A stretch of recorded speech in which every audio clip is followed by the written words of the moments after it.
नमस्कार, आप सभी को राजवी जीएस में आप सभी का स्वागत है। एनसीईआरटी सीरीज़ में हम लोगों ने लोग कहाँ रहते थे ये हमने देखा था। फिर आगे हम लोगों ने सुलेमान और किरतर पहाड़ियों के बारे में जाना था, उस जगह के बारे में जाना था, कैसे लोग वहाँ रहा करते थे, कब स्त्री पुरुषों ने गेहूँ तथा जौ की फसल का जो है उपजाना शुरू किया था, इसके बारे में हम लोगों ने जाना था। फिर हम लोगों ने उत्तर पूर्व में जो है गारो खासी जयंतिया वाला जो क्षेत्र है और मध्य भारत के विंध्याचल श्रेणी जो है, विंध्याचल की पहाड़ियों के बारे में जाना था। उस जगह या उस क्षेत्र के बारे में जाना था कि कैसे वहाँ पर कृषि का विकास हुआ। हम लोगों ने भारत के मैप को भी बड़े ध्यान से पढ़ा था। हम लोगों ने इसमें सिंधु वाला क्षेत्र देखा था। ये जो आप देख रहे हैं ये सिंधु वाला, यहाँ देखिए आप किरथर, सुलेमान, ये सब भी हम लोगों ने पढ़ा था। हम लोगों ने गंगा के मैदान को देखा था, है ना। हम लोगों ने ब्रह्मपुत्र और गारो पहाड़ियों के बारे में जाना था। हम लोगों ने नर्मदा नदी के बारे में समझा था, नर्मदा के क्षेत्र के बारे में समझा था। गंगा तथा इसकी सहायक नदी सोन के बारे में भी समझा था कि किस तरह से इस क्षेत्र में मगध का उत्थान हुआ, मगध साम्राज्य बना। फिर हम लोगों ने देश के नाम को भी पढ़ा था, जैसे भारत का नाम इंडिया, इंडिया का नाम भारत पड़ा, है ना। इन सब के बारे में भी हम लोगों ने पढ़ा था। अब आगे हम लोग जो देखेंगे वो गौर करेंगे कि अतीत के बारे में कैसे जानें। तो चलिए शुरू करते हैं। अतीत के बारे में कैसे जानें, ठीक है। अतीत के बारे में कैसे जानें, ठीक है। तो कहते हैं अतीत की जानकारी हमें कई तरह से प्राप्त होती है, प्राप्त कर सकते हैं हम लोग, है ना। इसमें से एक तरीका अतीत में लिखी गई पुस्तकों को ढूंढना है। यानी क्या एक तरीका हो सकता है, यानी पूर्व में, है ना, या अतीत में जो लिखा गया पुस्तक है उसमें जो लिखी गई पुस्तक जो है उसी में हमारे अतीत के बारे में दिया होगा, लिखा होगा, है ना, कुछ न कुछ लिखा होगा। ये पुस्तकें हाथ से लिखी होने के कारण इसे पांडुलिपि कही जाती है। चलिए गौर कीजिएगा, ये बहुत ही महत्वपूर्ण है कि हाथ से लिखी गई पुस्तक, यानी प्राचीन काल में जो भी पुस्तकें लिखी गई थी, ठीक है, वो हाथ से लिखी गई थी। आज की तरह आधुनिक व्यवस्था तो था नहीं, है ना। तो हाथ से लिखने के कारण इसे क्या कहा गया, पांडुलिपि कहा गया, ठीक है। इसे क्या कहा गया, पांडुलिपि कहा गया, ठीक है। अंग्रेजी में पांडुलिपि के लिए प्रयुक्त होने वाला, अंग्रेजी में पांडुलिपि, है ना, पांडुलिपि को अंग्रेजी में क्या कहा जाता था, तो प्रयुक्त होने वाला मैन्यूस्क्रिप्ट शब्द, है ना, क्या शब्द है, मैन्यूस्क्रिप्ट शब्द लैटिन शब्द मेनू, जिसका अर्थ क्या निकलता है, हाथ से निकला, हाथ से, ठीक है। क्या कहते हैं कि अंग्रेजी में पांडुलिपि को क्या कहा गया, मैन्यूस्क्रिप्ट कहा गया। और ये मैन्यूस्क्रिप्ट शब्द जो है वो लैटिन शब्द है। कौन सा शब्द है, ये लैटिन शब्द है। और ये मेनू जिसका अर्थ हाथ होता है, ठीक है, हाथ से निकला है। ये पांडुलिपियाँ पढ़ाया तारपत्र, है ना, तारपत्रों अथवा हिमालय क्षेत्र में उगने वाले भुर्ज नामक पेड़ की छाल से विशेष तरीके से तैयार भोजपत्र पर लिखी जाती थी। चलिए फिर से इसको देखते हैं कि तारपत्र, यानी आज आप देखते होंगे, है ना, ये तारपत्र, है ना, तारपत्रों अथवा हिमालय क्षेत्र में उगने वाले भुर्ज नामक पेड़, एक भुर्ज नामक पेड़ हुआ करता था, यह आज भी होता है, ठीक है, जो हिमालयी क्षेत्र में होता है। हिमालयी राज्य, आप उत्तराखंड जाएंगे, आप शिमला का क्षेत्र जाएंगे, हिमाचल प्रदेश जाएंगे, आप जम्मू कश्मीर जाएंगे, तो इस हिमालयी क्षेत्र में जो है भुर्ज नामक पेड़ आज भी मौजूद है, ठीक है। तो भुर्ज नामक पेड़ की छाल से विशेष तरीके से इसको जो है तैयार किया जाता था, ठीक है, भोजपत्र पर इसकी मिलती है लिखी हुई, ठीक है। चलिए हम लोग थोड़ा सा तारपत्र को समझेंगे, पांडुलिपि को समझेंगे कि पांडुलिपि आखिर बनता कैसे था, है ना। तारपत्रों से बनी पांडुलिपि का एक पृष्ठ, ठीक है। यह पांडुलिपि लगभग 1000 वर्ष, है ना, लगभग 1000 वर्ष पहले लिखी गई थी। ठीक है, देखिए मुख्य रूप से, है ना, क्या बोल रहा है कि तार के पत्तों को काट कर, ठीक है, किताब किताब बनाने के लिए तार के पत्तों को काट कर उनके अलग अलग हिस्सों को एक साथ बांध दिया जाता था। ठीक है, तार के पत्तों को काटकर उनके अलग अलग हिस्सों को एक साथ बांध दिया जाता था। ठीक है, तार के पत्तों को अलग अलग हिस्सों को एक साथ बांध दिया जाता था। ठीक है, और इसे ही तारपत्र कहा जाता था। अगला है भुर्ज के पैर की छाल।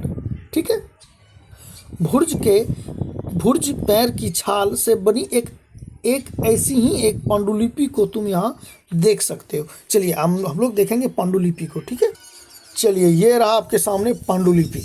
ठीक है, आप जो स्क्रीन पर देख रहे हैं इसे ही पांडुलिपि कहा गया था। और ये किस पर है बना हुआ? ये भुर्ज का जो पैर आपको हमने बताया कि जो हिमालयी राज्यों में पाया जाता है या हिमालय के क्षेत्र में पाया जाता है, उसी का बना हुआ भुर्ज के पैर का जो छाल होता है उसी से बना गया ये पांडुलिपि है। ठीक है, तो चलिए आगे क्या है कि इतने वर्षों में इनमें से कई पांडुलिपियों को कीड़ों ने खा लिया था। ठीक है, और कुछ नष्ट कर दी गई। फिर भी ऐसी कई पांडुलिपियाँ आज भी उपलब्ध है। प्रायः ये पांडुलिपियाँ मंदिरों, है ना, कहाँ पे रहता था ये पांडुलिपि? मंदिरों में, विहारों में। जो बौद्ध विहार हमने आपको पढ़ाया था, बताया था, बौद्ध विहार, है ना, मंदिरों में, विहारों में प्राप्त होती है। इन पुस्तकों में धार्मिक मान्यताओं व व्यवहारों, राजाओं के जीवन, औषधियों तथा विज्ञान आदि के बारे में सम्मिलित व्याख्या था। ठीक है, क्या था कि इसके बारे में क्या था कि धार्मिक, है ना, धार्मिक चीज़ें थी, धार्मिक मान्यता था। ठीक है, वह व्यवहार था, कैसे हमारा समाज चलता है ना, ये पांडुलिपियों में जो है लिखा जाता था। ठीक है, क्योंकि उस वक्त कागज़ का निर्माण नहीं हुआ था, है ना, तो जो विद्वान लोग थे वो पांडुलिपि पे ही अपने विचारों को लिखते थे, है ना, या अपने समाज का जो वो व्याख्या करते थे, उस वक्त के समाज को वो जो बताते थे वो पांडुलिपि पे ही वो लिखा करते थे।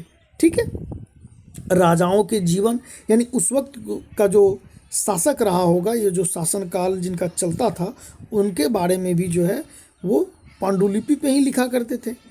तीसरा क्या है कि औषधियों तथा विज्ञान आदि के बारे में भी जो वो लिखते थे वो पांडुलिपि पे ही लिखते थे। देखिए इसके अतिरिक्त, है ना, इसके अतिरिक्त हमारे यहाँ महाकाव्य, कविताएं तथा नाटक भी है। ठीक है, यानी पांडुलिपि पे और भी क्या क्या लिखा जाता था? महाकाव्य लिखा गया है ना, कविताएं है, नाटक है। इनमें से कई संस्कृत में लिखे हुए मिलते हैं। ठीक है, पांडुलिपियों में महाकाव्य भी मिलता है, कविताएं भी मिलता है, नाटक भी मिलता है, और इनमें से कई जो किताबें लिखी गई है या पांडुलिपियों पे जो लिखा गया है वो संस्कृत भाषा में मिला है। ठीक है, जबकि अन्य प्राकृत भाषा और तमिल भाषा में है। तो इससे क्या आप पाएंगे कि प्राकृत भाषा में भी और तमिल में भी है, तो इसका मतलब ये दक्षिण भारत के क्षेत्र में भी इसका उपयोग किया जाता होगा। ठीक है, जो प्राचीन काल में चोल, चेर, पांड्य, ये सब जो साम्राज्य था वहाँ भी पांडुलिपियों का ही इस्तेमाल किया जाता था। ठीक है, प्राकृत भाषा का प्रयोग आम लोग करते थे, ये महत्वपूर्ण है।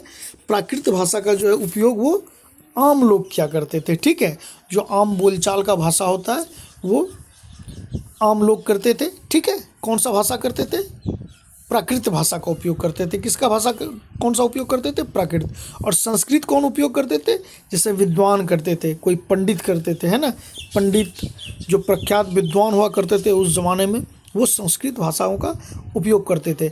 आप जानते हैं कि संस्कृत प्राचीन काल में जो शूद्र है ना, शूद्रों को संस्कृत भाषा बोलने का या पढ़ने का अधिकार नहीं था। ठीक है, संस्कृत भाषा शूद्रों को पढ़ने का अधिकार नहीं था। ठीक है, लेकिन प्राकृत भाषा जो है वो सभी लोग बोल सकते थे, समाज के सब सामान्य लोग, और जो ब्राह्मण, क्षत्रिय, वैश्य और शूद्र जो ये 4 वर्ण होता था, ये सभी प्राकृत भाषा का उपयोग कर सकता था। ठीक है, चलिए अब हम लोग अभिलेखों को थोड़ा देखते हैं। ठीक है, कहता है कि हम अभिलेखों का भी अध्ययन कर सकते हैं। ऐसे लेख अथवा पत्थर धातु जैसी अपेक्षाकृत कठोर सतहों पर उत्कीर्ण किए गए। ठीक है, आप गौर से फिर से देखें कि हम अभिलेखों का भी अध्ययन कर सकते हैं। ऐसे लेख पत्थर अथवा धातु जैसी अपेक्षाकृत कठोर सतहों पर उत्कीर्ण किए गए मिलते हैं, है ना। यानी कोई पत्थर का शिला है ना, उसी पे राजा महाराजा के बारे में कुछ लिखा हुआ है। देखिए आगे है कि कभी कभी शासक अथवा अन्य लोग अपने आदेशों को इसी तरह उत्कीर्ण करवाते। यानी कि आप कभी कभी आप देखते होंगे कि जैसे वर्तमान में कोई नली गली बन रहा है ना, मनरेगा के तहत, तो आप पाएंगे कि एक साइन बोर्ड लिखा रहता है ना, और वो पत्थर का बना हुआ रहता है। ठीक है, और वो पत्थर उस पत्थर पे किसी पेंट है ना, कोई पेंटर उस पर पेंट करके लिखा रहता है, लिख देता है कि माननीय मुख्यमंत्री या माननीय मुखिया जी के नेतृत्व में ये काम हुआ है। ठीक है, या फलाना साहब ने शिलान्यास किया है। ठीक है, या चिलाना साहब ने जो है इसका लोकार्पण किया है। तो ये सब इसी तरह का पूर्व में भी जो है राजा महाराजा जो हुआ करता था, शासक वर्ग जो थे, शासक जो थे, वो अपने आदेशों को है ना, जो प्रजा को वो जो आदेश देते थे कि ये कानून लागू हुआ, तो वो क्या करते थे कि पत्थर पे, तो पेंट का तो इस्तेमाल होता नहीं था, तो वो क्या करते थे पत्थर पर छेनी और हथौड़ी से, है ना, जो आज आप छेनी हथौड़ी देखते हैं, ऐसे ही वो उत्कीर्ण करवाते थे, लिखवाते थे, है ना, अपना नाम या आदेश, अपने नाम के साथ वो आदेश भी लिखवाते थे। ठीक है, तो क्या कह रहा है कि कभी कभी शासक अथवा अन्य लोग भी अपने आदेशों को इसी तरह उत्कीर्ण करवाते थे ताकि लोग उन्हें देख सके, पढ़ सके तथा उसका पालन कर सके। यानी कोई कानून अगर बना है, अगर पत्थर के शिलालेख पे लिख दिया गया है पत्थर पे, तो वो कानून है एक तरह से। ठीक है, चलिए ये जो आप स्क्रीन पे देख रहे हैं यही आपका अभिलेख है ना, अभिलेख इसको कह सकते हैं। ठीक है, चलिए कुछ अन्य प्रकार के अभिलेखों के बारे में भी चर्चा होती है कि कुछ अन्य प्रकार के अभिलेख भी मिलते हैं। ठीक है, जिनमें राजाओं तथा रानियों सहित अन्य स्त्री पुरुष ने भी अपने कार्यों का विवरण उत्कीर्ण करवाया। अब सीधी सी बात है कि भाई साहब अगर राजा या महाराज जी जो हैं, अगर वो कुछ काम किया है, उन्होंने कोई आदेश दिया है, तो वाजिब है कि रानी साहिबा भी कुछ न कुछ आदेश तो देंगी ही देंगी, है ना, तो उनके आदेश का भी पालन होगा। ठीक है, वो भी कुछ न कुछ समाज में काम कर रही होंगी। कहते हैं कि उदाहरण के लिए शासक लड़ाइयों में अर्जित विजयों का लेखा जोखा करते थे, है ना, जो शासक जो विजय होते थे उसका लेखा जोखा भी जो है अभिलेखों के माध्यम से वो दिखाते थे, है ना। जैसे अभी आप प्रखंड जाएंगे, ठीक है, प्रखंड में आप देखेंगे कि अभिलेखागार होता है। ठीक है, एक अभिलेखागार होता है जो पूरे प्रखंड के ज़मीन का, है ना, सब कागज जो डॉक्यूमेंट सब है, सब ज़मीन का उसी अभिलेखागार में मौजूद होता है। ठीक है, आप ज़िला जाएंगे तो आप पाएंगे कि ज़िला में भी एक अभिलेखागार होता है। ठीक है, आप पंचायत जाएंगे तो वहाँ भी आपको अभिलेखागार मिलेगा, है ना। तो वहाँ क्या होता है कि टोटल डॉक्यूमेंट जो होता है, चाहे वो ज़मीन का हो, मकान का हो, है ना, नक्शा हो, चाहे जिस भी प्रकार का डॉक्यूमेंट हो जो सरकारी हो और पब्लिक सेक्टर का हो, है ना, पब्लिक का हो, है ना, आम लोगों का, वो वहाँ मौजूद होता है। ठीक है, ज़्यादातर ज़मीनों का, है ना, डॉक्यूमेंट वगैरह।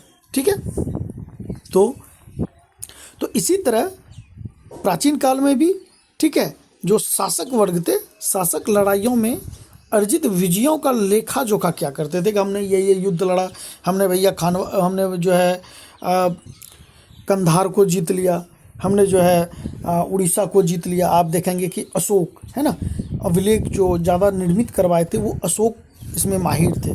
ठीक है, तो अशोक के शासनकाल में ज़्यादा अभिलेख या शिलालेख का निर्माण हुआ, है ना।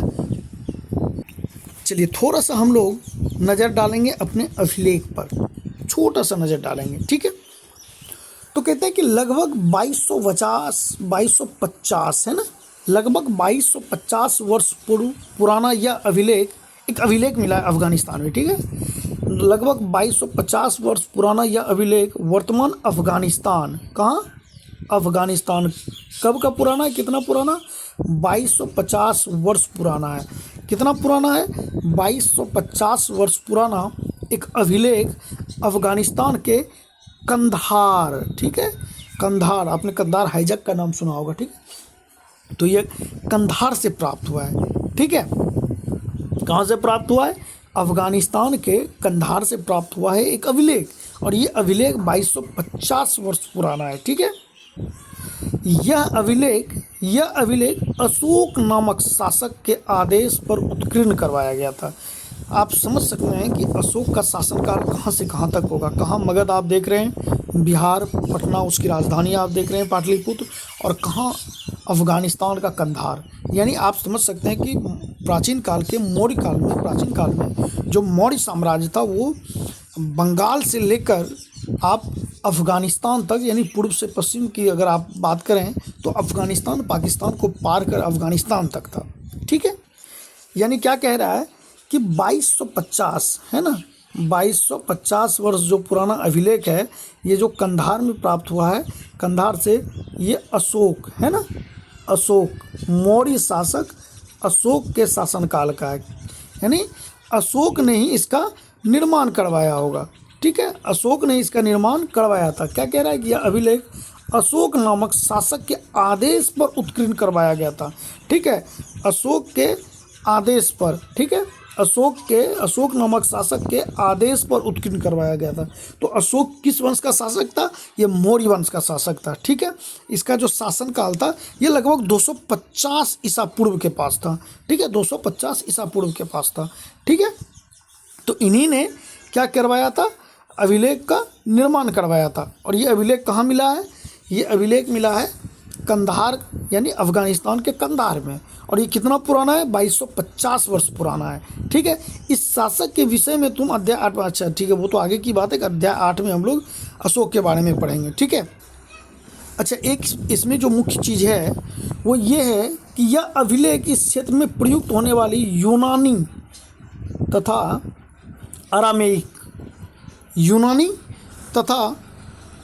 अरामेइक नामक दो भिन्न लिपियों तथा भाषाओं में है। आप समझ सकते हैं कि यूनानी तथा अरामेइक दो भिन्न लिपि है, दो भिन्न भाषा है, ठीक है। इसमें ये अभिलेख प्राप्त हुआ है, ठीक है। चलिए अब हम लोग थोड़ा सा पुरातत्वविद के बारे में पढ़ेंगे, ठीक है। थोड़ा सा हम लोग ध्यान देंगे पुरातत्वविद, यानी पुरातत्ववेदा किसे कहा जाता था, ठीक है। चलिए, पुरातत्वविद पत्थर और ईंट, है ना, पत्थर और ईंट से बनी इमारतों के अवशेषों, मान लीजिए कि जैसे हड़प्पा सभ्यता के बारे में आप पढ़े होंगे, या कोई मकान है, ठीक है, पत्थर और ईंट से बना हुआ है ना, आज से 2000 साल पहले बना हुआ है, और वो ढह हुआ के एकदम बचा हुआ, एकदम ख़त्म श्रेणी में अब बचा हुआ, एकदम पूरा बर्बाद हो चुका है, कोलैप्स हो चुका है, ठीक है। तो इमारतों के अवशेषों, चित्रों तथा मूर्तियों का अध्ययन करते हैं ना। जो इमारत ढह गया है ना, या बहुत ही पुराना है, तो उसका वो अध्ययन करके वो बताएंगे कि कितना वर्ष पुराना ये मकान बना रहा होगा, है ना, बना होगा, ठीक है। या वो चित्रों का अध्ययन करेंगे कि ये कितना वर्ष पुराना। तो इसे ही हम लोग क्या कहते हैं? पुरातत्वविद कहते हैं। किसे क्या कहते हैं? पुरातत्वविद कहते हैं, ठीक है। और आगे क्या है कि वे औजारों, हथियारों, बर्तनों, आभूषणों तथा सिक्कों की प्राप्ति के लिए, ठीक है, क्या क्या कह रहे हैं? औजारों, हथियारों, बर्तनों, आभूषणों तथा सिक्कों की प्राप्ति के लिए छानबीन तथा खुदाई भी करते थे, है ना।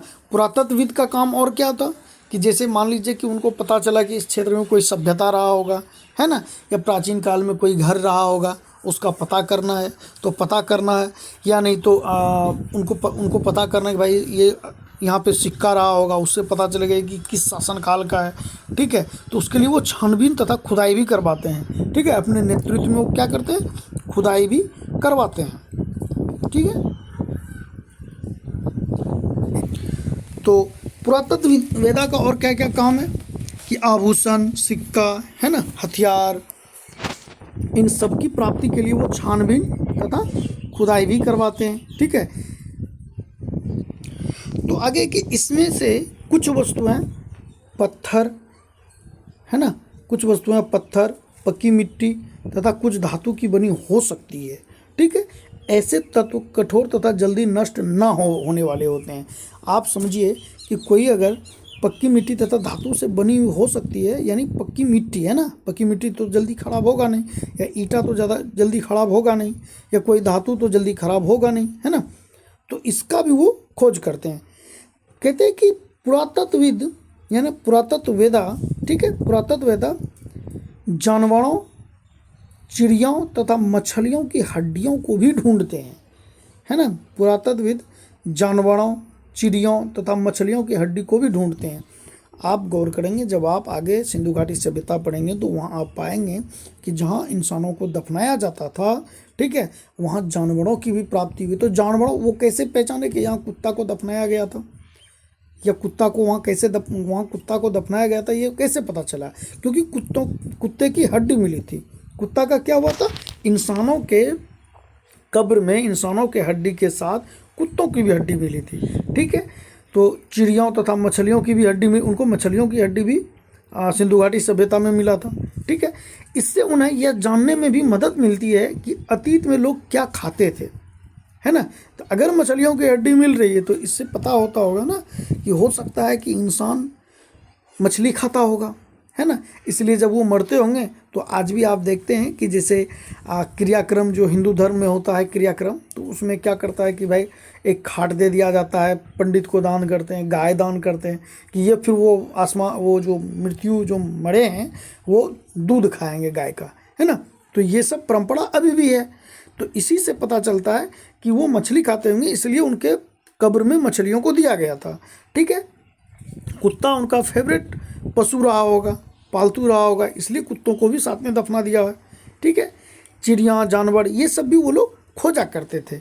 तो कुल कहने का मतलब है पुरातत्ववेदा इन सब पर भी नज़र रखते थे, यानी कोई उपयोगी वस्तु को भी वो ढूंढते थे, है ना, या हड्डी वगैरह को भी ढूंढते थे कि किसका हड्डी ये मिला हुआ है ना। तो इससे पता चलता कि उस तरह का वहाँ का समाज किस तरह का रहा होगा, उस वक्त का समाज, ठीक है। उनको इससे पता चलेगा कि लोग क्या खान पान क्या करते थे, है ना, कैसे रहा करते थे। तो आगे है कि वनस्पतियों के अवशेष बहुत मुश्किल से बच पाते हैं। सही बात है कि वनस्पति या मान लीजिए गेहूँ चावल तो कुछ दिन बाद वो खत्म हो जाएगा, है ना। यदि अन्न के दाने अथवा लकड़ी के टुकड़े जल जाते हैं, ठीक है, तो वे जले हुए रूप में बचे रहते हैं। अगर वो जल जाते तो फिर वो बचा हुआ रहता है, ठीक है। यदि अन्न के दाने अथवा लकड़ी के टुकड़े जल जाते हैं तो वो जले हुए रूप में बचे रहते हैं, ठीक है। तो आपने इतना समझा, पुरातत्ववेदा के बारे में समझा, पुरातत्व के बारे में समझा, ठीक है। क्यों जानवरों के हड्डियों का खोज करते हैं, पता लगाते हैं पुरातत्वविद, ठीक है। चलिए अगला टॉपिक है कि क्या पुरातत्वविदों को बहुधा कपड़ों का अवशेष मिलते होंगे। ये क्वेश्चन मार्क है कि क्या पुरातत्वविदों को बहुधा कपड़ों के अवशेष मिलते होंगे। क्या पुरातत्वविदों को बहुधा कपड़ों के अवशेष मिलते होंगे। तो चलिए हम लोग देखते हैं। पांडुलिपियों, अभिलेखों तथा पुरातत्व से ज्ञात जानकारियों के लिए इतिहासकार प्रायः स्रोत शब्द का प्रयोग करते हैं, ठीक है। पांडुलिपियों, अभिलेखों तथा पुरातत्व से ज्ञात जानकारियों के लिए इतिहासकार प्रायः स्रोत शब्द का प्रयोग करते हैं, है ना।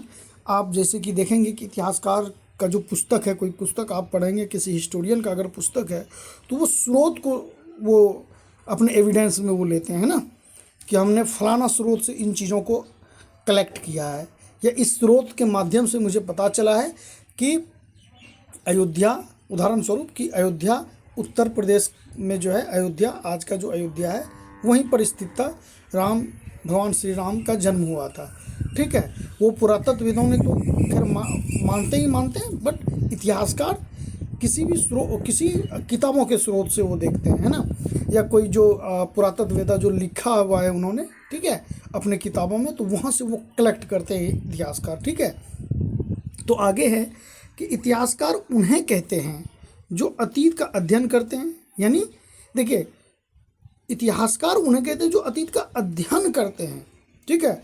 और पुरातत्ववेदा किसे कहते हैं, जो अतीत के बारे में वो जो उत्खनन करवाते हैं, वो जो रिसर्च करते हैं उस पर कि ये कब का पुराना होगा, ये इतना दिन पुराना होगा, ये इससे संबंधित है ना, तो उसको क्या कहते हैं, पुरातत्ववेदा कहते हैं। ठीक है, और जो अतीत का जो अध्ययन करे उसे इतिहासकार कहते हैं। ठीक है, तो स्रोत के प्राप्त होते ही अतीत के बारे में पढ़ना बहुत रोचक हो जाता है, क्योंकि इन स्रोतों की सहायता से हम धीरे धीरे अतीत का पुनर्निर्माण करते जाते हैं। अतः इतिहासकार तथा पुरातत्वविद उन जासूसों की तरह हैं जो इन सभी स्रोतों का प्रयोग सुराग के रूप में अतीत को जानने का प्रयास करते हैं। ठीक है, चलिए, आपने इतना समझा कि इतिहासकार स्रोत के माध्यम से, है ना, अतीत का अध्ययन करते हैं। ठीक है, इतिहासकार उसे कहते हैं जो अतीत का अध्ययन करते हैं। ठीक है, और वो जो अपना एविडेंस जो वो कलेक्ट करते हैं वो स्रोतों के माध्यम से, कि फलाना किताब में या रामायण में, रामायण से वो लेते हैं। जैसे मान लीजिए कि महाभारत का जब वो उसके बारे में जब वो अध्ययन करेंगे, है ना, तो वो फिर जो है महाकाव्य महाभारत से वो कुछ कलेक्ट करेंगे, है ना। जब वो प्राचीन काल में रामायण या भगवान श्री राम के बारे में कुछ वो पता करेंगे तो वो रामायण से कलेक्ट करेंगे अपने एविडेंस को, है ना, कि वाल्मीकि रामायण में ये लिखा गया या तुलसीदास के रामायण में ये लिखा गया, है ना। चलिए, हम लोग अब तिथि के बारे में जानेंगे, समझेंगे बहुत ही आराम से, है ना। तिथियों का मतलब, ठीक है, तिथियों का मतलब, तो यानी हम लोग तिथि के बारे में पढ़ेंगे। ठीक है, तो आप देख रहे हैं हेडिंग में तिथियों का मतलब। ठीक है,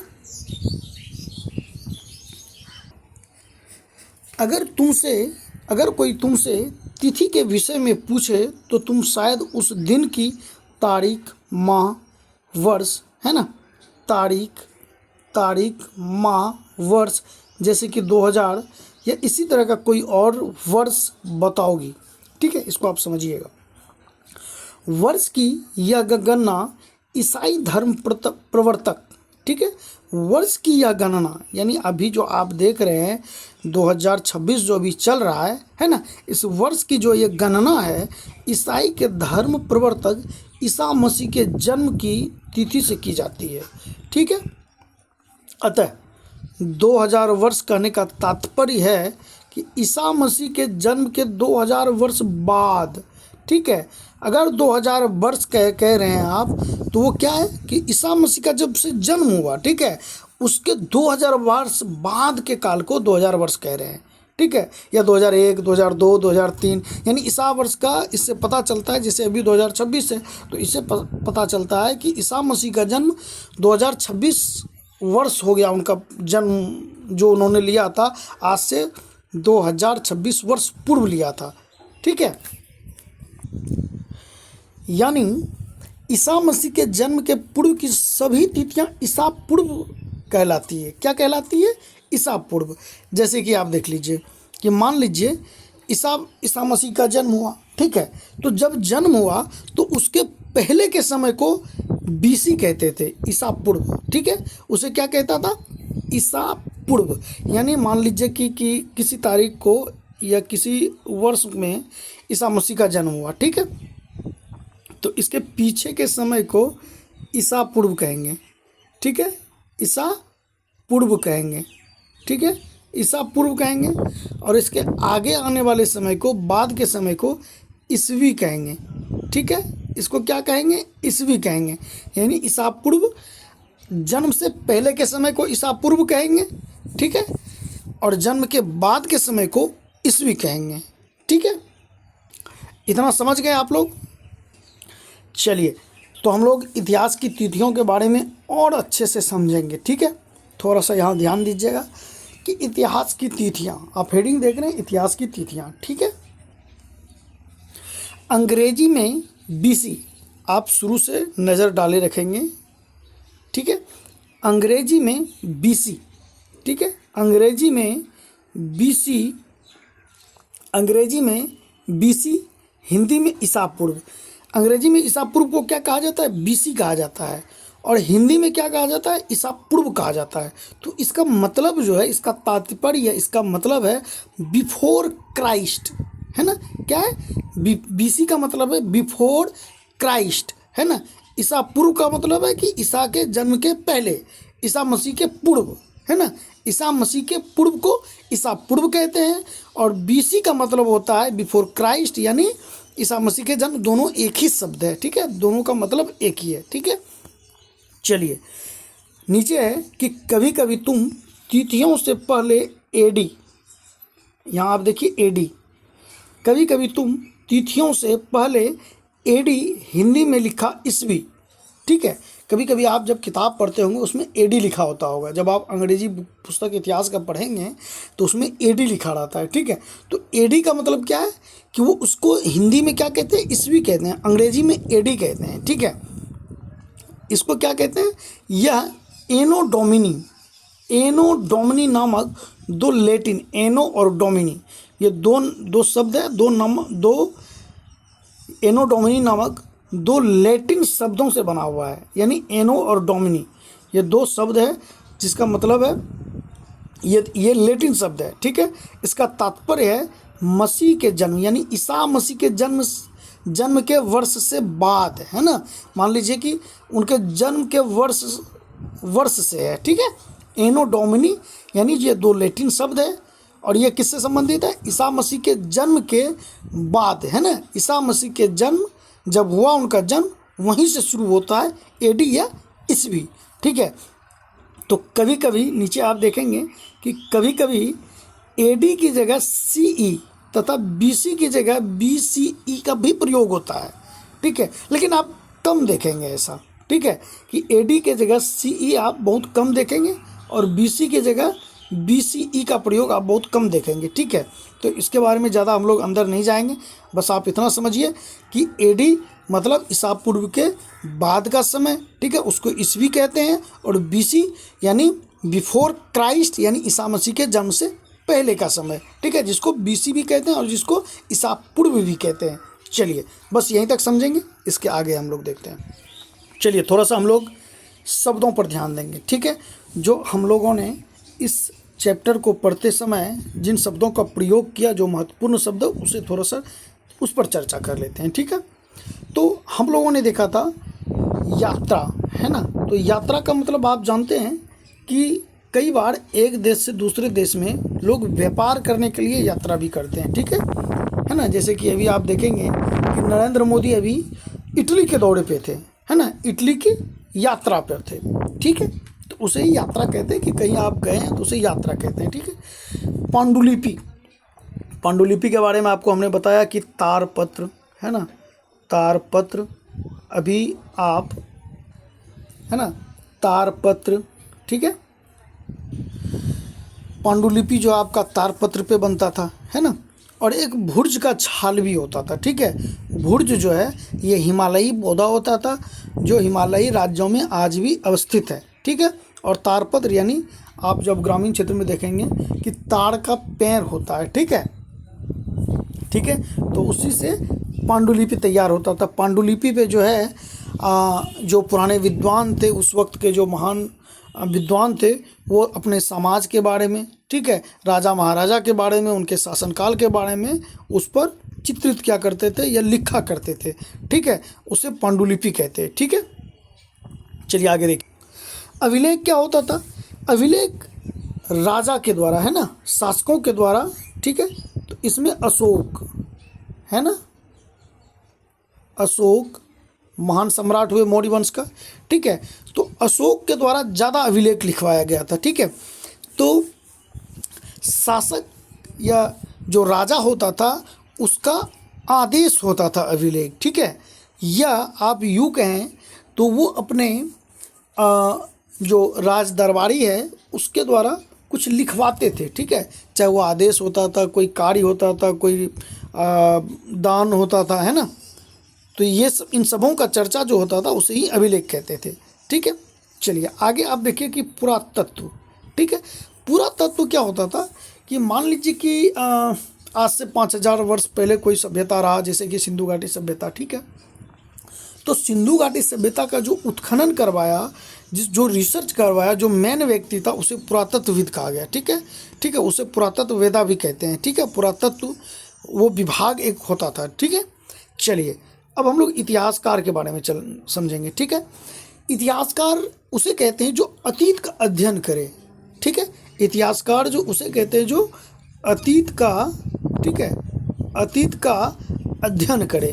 अतीत के अध्ययन करने वाले को इतिहासकार कहते हैं। ठीक है, और इतिहासकार जो अपने किताबों में वो जो लिखते हैं तो वो स्रोतों के माध्यम से लिखते हैं। हमने आपको उदाहरण स्वरूप बताया था कि मान लीजिए इतिहासकार कलेक्ट करेंगे अलग अलग स्रोत से, है ना, कहीं कभी वो इस किताब से वो निकालेंगे, कभी इस किताब से, कभी इस राइटर से वो निकालेंगे कि हाँ फलाना ने ये लिखा था। ठीक है, कभी वो महाभारत से लेंगे किसी चीज़ों को, कभी वो ऋग्वेद से लेंगे, है ना, कभी वो रामायण से लेंगे। तो चीज़ों को कलेक्ट करके वो एक समाज को दिखाएंगे कि हाँ इस तरह का समाज रहा होगा। ठीक है, तो स्रोत भी आपको हमने बताया था। स्रोत क्या होता है कि मान लीजिए कि अभी आप पढ़ाई कर रहे हैं, ठीक है, तो अभी आप किसी चीज़ को खोज रहे हैं तो नहीं मिल रहा है तो आप गूगल कर लेते हैं। गूगल कर लेते हैं तो आप वहाँ पे लिखेंगे या गूगल पे आप देखते होंगे कि लिखा हुआ आता है कि टेक्स्ट बुक के स्रोत से या फलाना के स्रोत से, है ना। तो क्या होता है कि इसमें ये लिखा रहता है कि भैया हम डायरेक्ट हम नहीं कह रहे हैं, ये फलाना आदमी कहा था, हम उन्हीं के स्रोत, उन्हीं से हम ले रहे हैं। तो इसका स्रोत क्या है, ये जो हमने लिखा है इसका स्रोत फलाना किताब है, ठीक है, या फलाना राइटर है। ठीक है, चलिए हम लोग कुछ महत्वपूर्ण तिथियों को देखेंगे। ठीक है, महत्वपूर्ण तिथियों में आप देख रहे हैं कि कृषि का आरंभ 8000 वर्ष पूर्व हुआ था। कृषि का आरंभ कब हुआ था? 8000 वर्ष पूर्व हुआ था। 8000 वर्ष पूर्व हुआ था। किसका आरंभ हुआ था भैया? तो कृषि का आरंभ हुआ था। कब हुआ था? 8000 वर्ष पूर्व हुआ था। फिर आप देखेंगे कि सिंधु सभ्यता के प्रथम नगर 4700 वर्ष पूर्व, सिंधु सभ्यता के प्रथम नगर कब मिला था? 4700 वर्ष पूर्व जो है सिंधु सभ्यता का जो है सिंधु सभ्यता फला फूला। सिंधु सभ्यता 4700 वर्ष पूर्व ही भारत में सबसे प्राचीन सभ्यताओं में, विश्व के सबसे प्राचीन सभ्यताओं में से एक सिंधु सभ्यता 4700 वर्ष पुराना है। ठीक है, चलिए आगे देखते हैं कि गंगा घाटी के नगर, है ना, गंगा घाटी के नगर यानी मगध।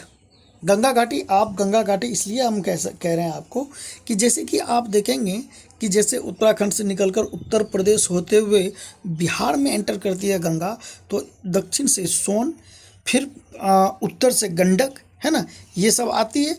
और जो पटना है ना, वर्तमान में जो आप पटना देख रहे हैं, नालंदा देख रहे हैं, है ना, जो ये गया वाला क्षेत्र है, ये सब क्या था? ये मगध का क्षेत्र था। ये क्या था? मगध का क्षेत्र था। और यहाँ पे मगध की राजधानी जो है प्राचीन काल में वो राजगीर हुआ करता था। ठीक है, राजगीर का पुराना नाम राजगिरी भी था। ठीक है, तो गया, राजगीर, है ना, नालंदा, नवादा, ये वाला जो क्षेत्र है, या पटना, पाटलिपुत्र उसकी राजधानी हुआ करती थी। तो ये वाला जो क्षेत्र है ये टोटल मगध का क्षेत्र हुआ करता था। और ये बिल्कुल ये गंगा के दक्षिणी क्षेत्र में स्थित था, इसलिए इसको गंगा घाटी का नगर कहते हैं। ठीक है, और ये जो स्थापित हुआ ये 2500 BC पूर्व। ठीक है, तो आप 2500 BC पूर्व इसलिए मैं आपको कह रहा हूँ कि आज 2026 हो गया। ठीक है, और ये उत्तर वैदिक काल से ये फलना फूलना शुरू हो गया था। ठीक है, उत्तर वैदिक काल के बाद से ये जो है मगध का उत्थान शुरू हो गया था, मगध का निर्माण शुरू हो गया था। ठीक है, चलिए हम लोग थोड़ा सुमेल कर लेते हैं, मिलान कर लेते हैं। ठीक है, तो हम लोग पाएंगे कि नर्मदा घाटी जो है, नर्मदा घाटी के बारे में आपको, इस जंगल के बारे में हमने बताया था कि इस क्षेत्र में आखेट तथा संग्रहण होता था। ठीक है, लोग शिकार करके अपना जो है जीवन यापन करते थे। ठीक है, आखेट मतलब शिकार करना होता है। अगला है मगध। मगध के बारे में आपको हमने बताया कि ये पहला बड़ा राज्य था मगध। ठीक है, पहला ताकतवर राज्य था मगध। अगर आप अभी के भारत को देखें तो भारत का पहचान ही मगध से होता था। मगध मतलब भारत, भारत मतलब मगध। ठीक है, गारो पहाड़ियों के बारे में देखेंगे तो यहाँ आरंभिक कृषि यानी कृषि का शुरुआत हो चुका था। ठीक है, सिंधु तथा इसकी सहायक नदियों के बारे में अगर हम देखें तो इस क्षेत्र में प्रथम नगर है ना सिंधु घाटी सभ्यता। प्रथम नगर कौन सा? सिंधु घाटी सभ्यता, यानी सिंधु घाटी सभ्यता की शुरुआत जो है सिंधु घाटी सभ्यता में ये नगरीय सभ्यता थी, इसलिए इसको प्रथम नगर भी कहा गया। ठीक है। गंगा घाटी, गंगा घाटी के बारे में आप जानते हैं कि मगध का निर्माण हुआ, लगभग 2500 वर्ष पूर्व जो है नगर स्थापना हो चुका था। ठीक है ना। तो चलिए आज के लिए इतना ही रहने देते हैं, मिलते हैं कल एक नए अध्याय के साथ, अध्याय 2 के साथ। ठीक है। इसमें हम लोग आखेट खाद्य संग्रह से भोजन उत्पादन तक इस विषय को देखेंगे, बहुत ही गहराई से देखेंगे, बहुत ही ध्यानपूर्वक हम लोग पढ़ेंगे इस अध्याय को। धन्यवाद।